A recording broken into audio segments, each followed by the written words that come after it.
안녕하세요. 해외 축구를 전문 분석해드리고 있는 해축다나와입니다. 시청료는 구독과 좋아요입니다. 스포츠가 어렵게 느껴지신다면 댓글을 통해 무료 멤버방에서 99% 적중률의 픽을 받아보세요. 파리 생제르맹의 포메이션은 4-3-3-3이며 덴벨레는 폭발적인 순발력과 드리블 돌파를 기반으로 측면에서 흐름을 열어주는 자원이다. 순간적으로 방향을 바꿔 수비를 무너뜨리는 능력과 크로스 타이밍이 날카롭다. 크바라트스켈리아는 폭넓은 활동량과 탈압박 드리블에 능하며 안쪽으로 치고 들어가 직접 슈팅까지 연결할 수 있는 전방 다재다능 자원이다. 비티냐는 중원에서 볼 배급과 전환 속도를 책임지며 전진 패스를 통해 공격 템포를 끌어올리는 능력이 돋보인다. 최근 파리는 빠른 패스 순환과 측면 전개를 결합해 상대 압박을 무력화하는 장면이 많아지고 있고 경기 후반에도 공격 템포가 유지되는 안정된 체력을 보유하고 있다. 토트넘의 포메이션은 4-3-3-3이며 히샬리송은 페널티 박스 안에서의 위치 선정과 헤더 경합에 강점을 가진 스트라이커단. 하지만 활동 반경이 넓지 않아 연계 플레이에는 한계가 있다. 쿠두스는 폭발적인 돌파와 1대1 대처 능력이 뛰어나지만 무리한 개인 돌파가 전기를 끊는 경우가 종종 나온다. 벤탄쿠르는 중원에서 압박 회피와 볼 간수 능력이 좋지만 빠른 템포의 전환 상황에서는 반박자 늦는 장면이 나타난다. 최근 토트넘은 중원 압박이 느슨해지며 후방 빌드업에 부담이 늘었고 상대의 전방 압박에 쉽게 공을 잃는 패턴이 반복되고 있다. 파리는 측면과 중앙을 유기적으로 활용하며 경기 내내 압박과 전개 속도에서 상대를 압도할 가능성이 크다. 토트넘은 압박 강도가 떨어지고 전개가 단조로운 흐름이 반복되는 만큼 장기전에서 불리하다. 전방 완성도와 전술 유연성을 동시에 갖춘 파리가 이 경기의 주도권을 쥘 가능성이 높다.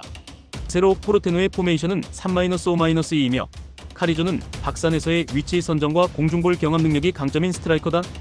에스피놀라는 측면에서 왕성한 활동량과 오버래핑을 통해 공격 전개에 활력을 주지만 수비 전환 시 뒷공간이 노출되기 쉽다. 비에라는 중원에서 패스 연결과 전환 전개를 맡고 있으나 압박이 강한 팀을 상대로는 볼을 잃는 빈도가 높다. 최근에는 수비 블록 유지에 집중하고 있지만 후반으로 갈수록 라인 간격이 벌어지는 장면이 반복되고 있다. 에스투디안테스의 포메이션은 4-3-3이며 알라리오는 강한 피지컬과 제공권 장악력으로 박스 안에서 결정적인 기회를 만드는 유형이다. 페레즈 파브리시오는 중원에서 전방 침투와 패스 가담 모두 활발하며 전환 속도를 높이는 데 기여한다. 메디나는 측면에서 스피드와 드리블 돌파를 활용해 수비를 흔들며 컷백과 크로스의 정확도가 높다. 최근에는 공격 전개 속도가 빨라지고 박스 안 마무리에서 효율이 높아지며 원정에서도 안정적인 득점 루트를 만들어내고 있다. 세로 포르테노는 수비 안정에 힘쓰지만 체력 저하와 간격 공개로 인해 후반 실점 위험이 크다. 반면 에스투디안테스는 다양한 공격 루트와 빠른 전환 속도로 원정에서도 위협적인 장면을 만들어낼 수 있다. 이번 경기는 에스투디안테스가 공격 완성도와 템포 우위를 바탕으로 승부를 가져갈 가능성이 높다. 필라델피아의 포메이션은 4-3-2이며 다미아니는 중원에서 전진 패스와 방향 전환이 날카로워 전개 속도를 높이는 핵심 자원이다. 바실레프는 좌측 측면에서 침투 타이밍과 크로스 정확도가 좋아 전방의 공격 기회를 꾸준히 만든다. 장자크는 왕성한 활동량과 순간적인 침투로 상대 수비 뒷공간을 흔드는 유형이며 세컨드볼 상황에서 날카로운 슈팅 전환이 가능하다. 최근 경기에서는 수비 라인의 간격 유지와 압박 전환이 안정감을 되찾고 있고 홈에서의 높은 점유율 유지 능력이 살아나고 있다. 특히 측면과 중앙을 병행한 공격 루트가 다양해지며 중원 장악 후 전방 침투 패턴이 완성도를 높이는 흐름이다. 뉴욕 레드불의 포메이션은 3-4-3이며 슈퍼모팅은 제공권과 포스트 플레이에서 강점을 보이지만 수비 라인의 압박에 막히면 기동력이 떨어진다. 포르스베리는 공격 전개에서 창의적인 패스와 키패스를 시도하지만 최근 상대 압박이 강해지면 활동 반경이 제한되는 모습이다. 스트라우드는 전방 압박과 스프린트에서 강점을 보이나 결정적인 마무리 과정에서 기복이 드러난다. 최근 경기에서는 300라인의 전환 속도가 느려 측면 공간이 자주 노출되고 있으며 후반으로 갈수록 수비 집중력이 떨어지는 경향이 있다. 필라델피아는 중원과 측면을 아우르는 전개 속도와 조직력이 살아나고 있다. 반면 뉴욕 레드불은 수비 전환 속도와 후반 집중력 저하가 약점으로 노출되고 있다. 홈 2점과 전술 응집력을 앞세운 필라델피아가 흐름을 장악하며 승리를 가져갈 가능성이 크다. 플라멩고의 포메이션은 4-2-3-1이며 사무엘 리누는 측면에서 폭발적인 스프린트와 날카로운 컷백으로 상대 수비를 흔드는 윙어단. 플라타는 빠른 방향 전환과 정교한 드리블로 1대1 돌파를 즐기며 박스 근처에서 날카로운 슈팅 선택을 할 수 있는 공격 자원이다. 데 아라스카에타는 중원에서 전방과 측면을 연결하며 순간적인 스루 패스와 세밀한 패스로 득점 찬스를 창출한다. 최근에는 전방 압박과 템포 조절을 병행하며 홈 경기에서 상대를 몰아붙이는 패턴이 안정적으로 작동하고 있다. 인터나시오날의 포메이션은 4-2-2-2-2이며 리카르도 마티아스는 박스 안에서의 위치 선정과 마무리에서 존재감이 강하지만 압박이 강한 경기에서는 침투 타이밍이 늦어진다. 웨슬리는 측면에서 넓은 활동 반경과 빠른 침투를 보여주지만 수비 가담 시 집중력이 떨어지는 경향이 있다. 파트리크 알라는 중원에서 빌드업을 조율하지만 전방 전개 속도는 다소 느려 역습 전환 시 한 박자 늦는 장면이 많다. 원정 경기에서는 압박 강도가 떨어지고 후반 체력 저하로 수비 간격이 벌어지는 약점이 자주 드러난다. 플라멩고는 측면과 중앙을 모두 활용하는 전방 압박과 빠른 전환 속도로 홈 경기에서 강세를 보이고 있다. 반면 인터나시오날은 원정에서 수비 간격 붕괴와 전개 속도 저하가 겹치며 실점 위험이 크다. 이번 경기는 플라멩고가 경기 흐름과 템포를 완벽히 장악할 가능성이 높다. 보타포구의 포메이션은 4-5-1이며 아서 카브랄은 강한 피지컬과 제공권 장악력으로 박스 안에서 득점 찬스를 만들어내는 스트라이커단. 몬토로는 중원에서 압박 회피와 전방 침투 패스를 동시에 수행하며 공격 전개의 템포를 끌어올리는 역할을 맡는다. 사바리노는 측면에서 스피드와 드리블 돌파를 결합해 수비수를 제치는 능력이 뛰어나고 컷백과 중거리 슈팅에서도 위협적이다.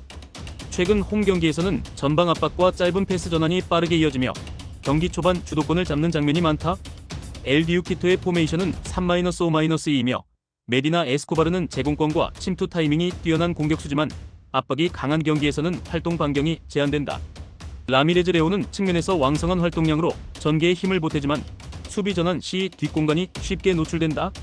그루에조는 중원에서 빌드업과 압박 차단을 겸하지만 빠른 템포의 전환 상황에서는 대응 속도가 떨어진다. 원정에서는 전방 압박 유지 시간이 짧고 후반 체력 저하로 인해 라인 간격이 벌어지는 약점이 반복된다.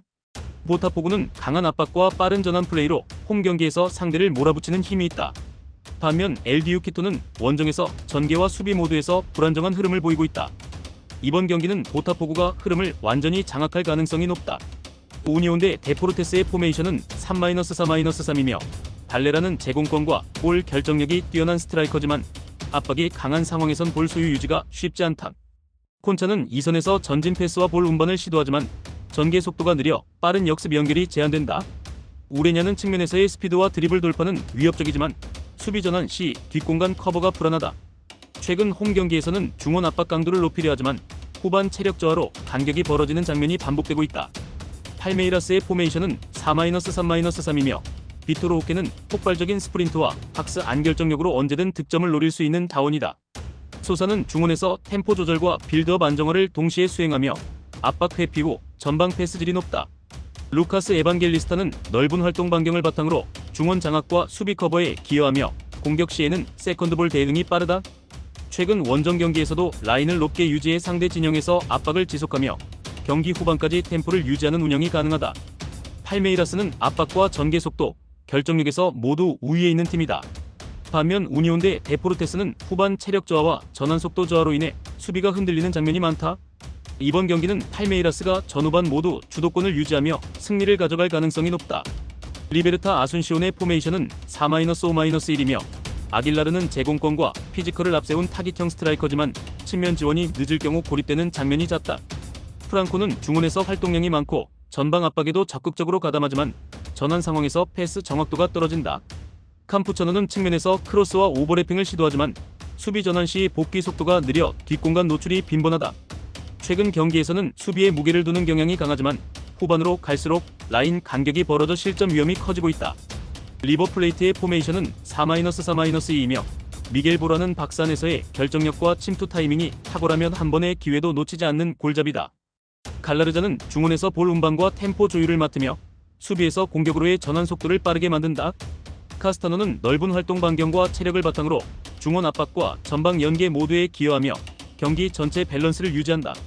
최근에는 원정에서도 점유율을 유지하면서 후반 막판까지 압박 강도를 떨어뜨리지 않는 경기 운영을 보여주고 있다.